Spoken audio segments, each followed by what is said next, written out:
Okay, this is a video to help you with your revision. I'm using Physics and Maths Tutor. They have great resources, so I hope they don't mind me making a video of their website. It will bring more students to their website, so hopefully they won't. So this is really just to help students preparing for the IGCSE Physics exam. So it's the Edexcel IGCSE. So my students are doing this, and we're about to start Unit 6, having taken a practice exam on Units 4 and 5. The next topic will be on magnetism and electromagnetism, and the IGCSE Physics is also the same topics for students doing combined science. So if you're doing combined science, some of the magnetism and electromagnetism will be in your exam. That means paper 1 that you all take. The Physics IGCSE students take it as well. So there's one common exam between the combined double award science and the Physics IGCSE, and then the Physics IGCSE also do a second paper which has some contents in it which are shown in bold, and therefore students doing the separate sciences. Okay, so when you're revising and you're seeing the notes and the syllabus that you can download from the Edexcel website, you should be aware that if you're looking at the physics syllabus, if it's in bold, it means it's for paper 2. Okay, that doesn't mean in paper 2 they can't give you content from the rest of the syllabus. In paper 2 they can give you anything, but in paper 1 it'll be what is common to both combined science physics as well as the triple physics. Okay, so here's some notes that they've made, which is really good. So go and take a look at Physics and Maths Tutor, and this is like an introduction to magnetism, which you know about repelling and attracting magnets, and how you can also attract certain magnetic materials. And you need to realize that the only magnetic materials that exist are iron, cobalt, and nickel. These are the 3 elements, and steel is magnetic because it's an alloy of iron. Okay, so you can induce magnetic fields in any material that is magnetic. Inducing a magnetic field means that while that material, even if it's not a magnet, is in a magnetic field, it will behave temporarily as a magnet. Okay, so that's called inducing magnetism. But if you want to make a permanent magnet, you're better off using steel than iron, because steel is a hard magnetic material that, although it takes longer to magnetize steel, once it's magnetized, it retains its magnetism for much longer. So it makes a good permanent magnet, whereas magnetically soft materials such as iron will magnetize very easily, but once they will also demagnetize very easily. So they tend to be used more with electromagnets. So if you apply an electromagnetic field to a magnetic material, they have what's called domains inside, and they all line up in to align themselves with the external magnetic field. Okay, so domains are kind of like substructures within the magnetic material. Okay, so have a read of these notes that they provide you, and then you've got to be able to show what a magnetic field looks like, for example, around a bar magnet, and that's very similar to the Earth's magnetic field. You have to remember that the field lines always go from north to south, and it's the direction a compass would point if placed on those lines. Okay, so these lines of magnetic force. So you need to know how to draw them, and you need to be able to explain how you would draw a magnetic field using, for example, iron filings or a compass. So you need to know that method.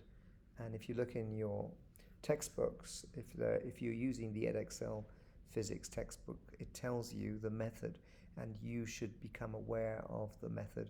And it's a common exam question to be able to write out how you would do the method to get the marks. Okay. Now, uniform magnetic fields is where the field lines are parallel, and non-uniform fields like this one is where there are some areas where they're closer together, and that don't tend to be in parallel. We can produce uniform magnetic fields using bar magnets between north and south. And electromagnets, you'll see this bit mostly is in bold. That means it will be mainly in paper 2 for the physics only, so electromagnetism is mainly for those doing separate physics exams.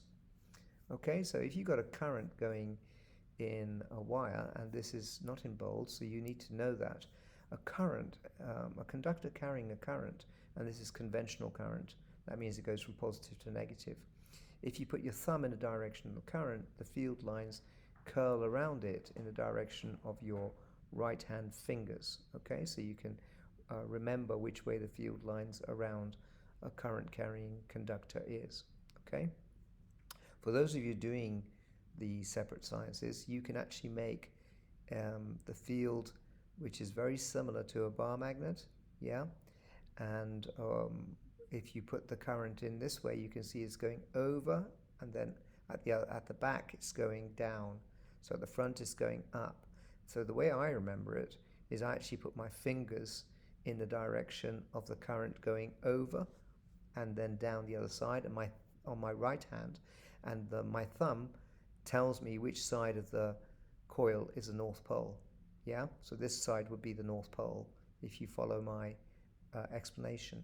So it's a quicker way of doing it. There are other methods that you can remember which way it is. For me, this is the easiest way, and then you see that the field lines go from north to south. So again, that's what you need to know. So have a look through these. Use this to make your own notes, and it's a very good website. They've actually got some flashcards as well to help you navigate your way through the revision process. Okay, so you will not need to know very much more than I think this one. Well, a single wire, obviously, and then a coil. This will be the most common. And here you've got a flat coil, so it's kind of going in this way. The current's going this way, and then down that way. And you can see, depending on which direction the current is, it's basically emulating what I showed you here, that the field lines are going round this way around the wire. Because the current's going upwards. If the current was going downwards in this blue wire here, then the field lines would be circular but going in the opposite direction. Okay? They then go on to explain what's called the motor effect, and the motor effect is where you can put a current inside a magnetic field, a permanent field, and you produce a force, and that's called the motor effect because it produces movement, and motor comes from motion. So anything to do with the motor effect is when you're producing motion by in the interaction between the magnetic field around a current and the magnetic field due to permanent magnets usually. Okay, and you can change the direction of the force by reversing the current, or you can reverse the magnetic field.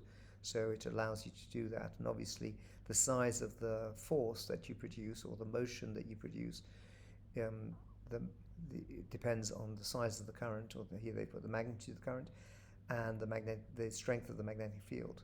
Okay, so you can increase the size of the force and therefore the speed of motion. So you use this effect in coils that are rotating inside a permanent magnetic field.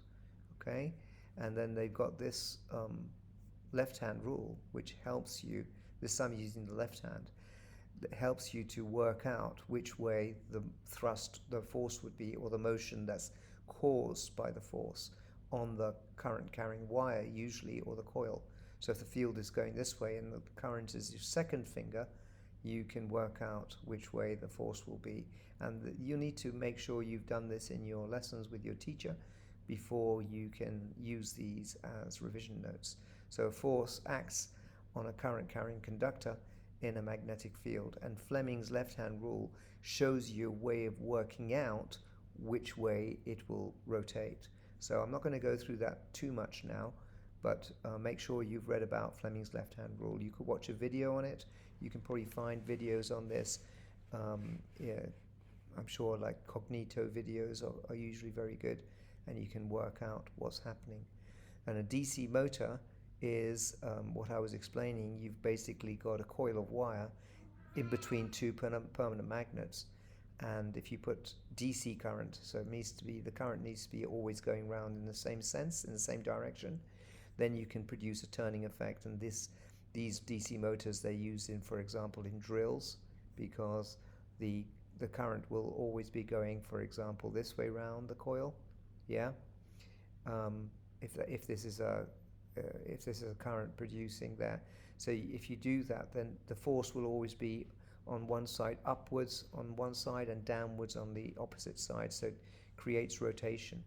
Okay, so you need to look into this on your own a little bit before you can answer exam questions on it. This is not a complete video on everything you need to know.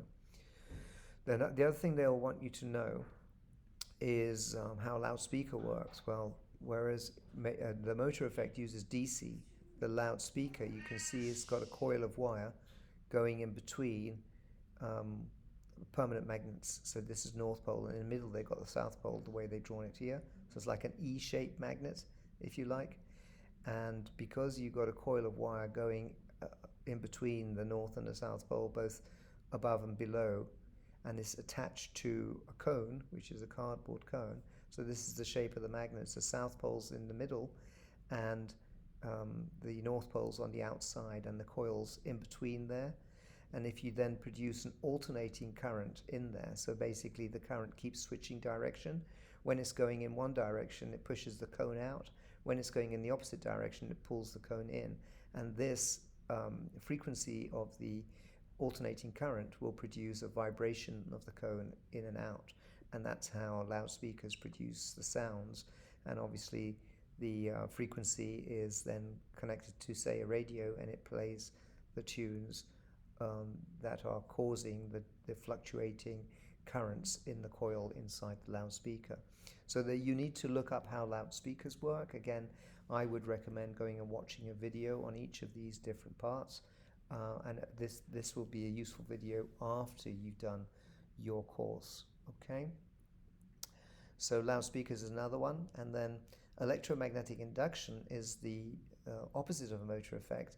And when you have electromagnetic induction, it's called the generator effect, and you're using basically the same equipment as a coil inside between permanent magnets. So you're producing a uniform field between the north and south, so the field lines are going from the north and the south, and you've got a coil there. If you produce the motion, yeah, if you produce the motion here in the coil, then you can actually produce a DC generator. So, or you can produce an AC generator, depending on how you organize the exit of the current. So by creating the movement, so just like you've got a current going in the coil inside the magnetic field, when you've got a current going in, it interacts with the magnetic field and produces a rotational force. One side will be pushed up while the other side gets pushed down. But if you put the movement in the coil rather than put the current in the coil, then in the end, the movement is cutting through the magnetic field lines, as we say in physics. And that movement of the conductor inside the magnetic field induces a voltage called an EMF, which actually produces a current. So this is how we generate power electromagnetically without the need for a battery or a cell. Okay? So this is the second part of it. So it's called the generator effect. And there is a way of working out which way the current will flow. And it's usually Fleming's right-hand rule. So you need to look that up as well. Okay? So as long as you've got some relative movement between a conducting wire and a magnetic field, you can produce a voltage. So that's how generators work. And depending on the design of the generator, you can produce different types of output electrically. So this is the generator effect, and depending on the speed of movement, the strength of the magnetic field, and the amount or length of the wire that is interacting with the magnetic field, you can get a bigger effect. For example, if you only have one piece of wire going in the magnetic field, the piece of wire will will produce the current in it, but you could also produce multiple lengths by making it into the shape of a coil. So you can coil it, and obviously then each of those lengths of the coil is interacting with the magnetic field, and the motion will produce a greater effect of producing more electrical energy inside the coil. So basically each bit of the coil acts as another length of wire, effectively. So this electromagnetic induction is the production of voltage without the need for a chemical process. Okay?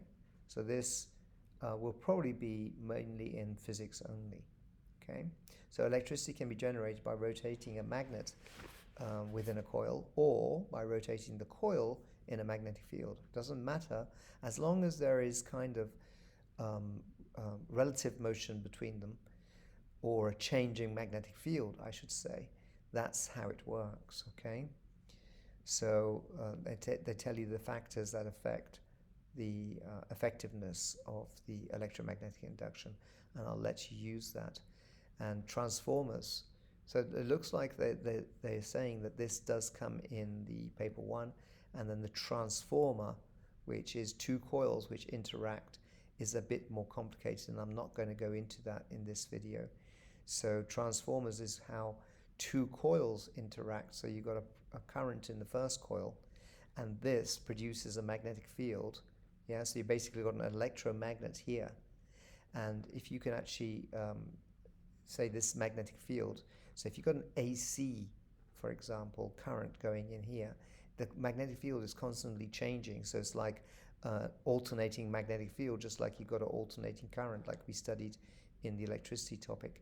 That kind of magnetic wave effect is felt in the second coil, because this is a magnetic material. The iron core will be used here. So if that happens, you'll realize that this is creating an